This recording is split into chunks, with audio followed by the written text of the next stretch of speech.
Та бүхний амрыг ирье. Энэ болохоор Централ телевизийн буузны аврах шоу 32 минут 28 секундэд.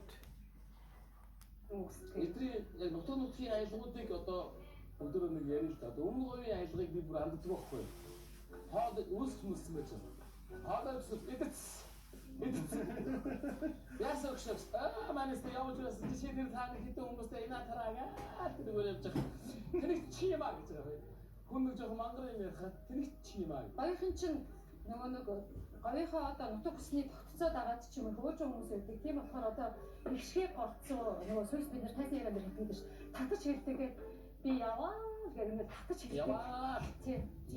Тэрнээсээ илүү хамгийн гол юм инатира ш. Инатра. Тэр гоё ш. Би өөрөө ч хэлэх хэрэгтэй. Инатра. Энийг хараа гэсэн. Инатра. Инатра. За инат. Чи энийг хараа гэсэн шүү. Тэр нэг За яагаад энийг хараа гэдэг үг нь ина тараа болсон юм бэ гэж байна. Хараа гэсэн үг нь тараа болоод байгаа байхгүй юу? За тэгэхээр санскрит хэлний төлөн дээр очино. Тара гэсэн үгийг хайх юм. Тэгэхээр энэ pupil of the eye буюу хүний нүдний одоо хүүхэн харааг тараа гэдэг юм бэ. За тэгээд хэрвээ хараха гэдэг шиг тарака гэх юм бол одоо од байд юм байна. Тэр хүний хүүхэн хараа гэж байна. Тэгээд бас хүний нүд гэж байна. Тэгэхээр ямар нэгэн байдлаар энэ говийнхан санскрит хэлтэй холбоотой ярьцгаадаг юм шиг байна. Тэд нар одоо юу гэдгийг зүгээр дураараа ярьцгаадаг биш. Ямар нэгэн тийм бас нэг хэлний хууль дүрмийн дагуу ярьцгаадаг гэх гээд байна. За тэгэхээр монгол хэлэнд харах гэсэн үг байхаас гадна тарах гэсэн үг байд юм байна л да. Харах гэсэн үг тарах. За өөрөөр харах гэсэн үгийг юу гэж хэлж болох вэ гэхээр хараа, тараа байх юм бол бас энэ япон хэлэн дээр ярьдаг шиг митэ байж болдог. Эсвэл мэдээ гэж ярьж болно. Чи түүнийг мэдээ, энийг мэдээ ч гэдэг юм тэгж хэлж болно. Яг тэгвэл бидэнд тэр мэ буюу нүд, мэлми гэдэг нь одоо бас монгол хэлэнд байдаг. Жишээ нь митэ торуу гинэ.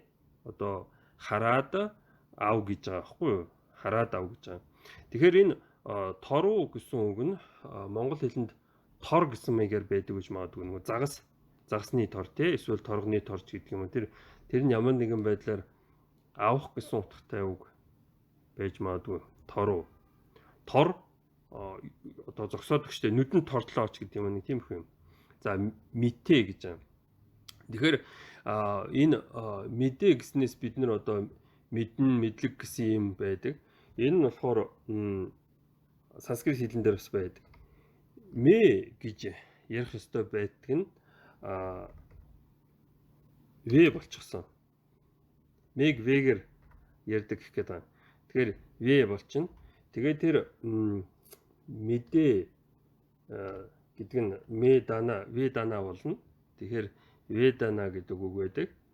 Тэгэхээр энэ мэднэ гэдэг нь болохоор тэр knowledge буюу мэдлэг гэсэн үг байгаад байна. Тэгээд feeling pain буюу өвчин зовлон одоо мэдрэх гэсэн одоо утгаар бас байдаг. Энэ одоо олох, мэдрэх энэ төр гэж байна. За өнөөдөр нэг юм хөө байна. Энийг тараа гэж юм. Энийг мэдээ ч гэдэг юм тий. За анхаарал тавьсанд баярлалаа.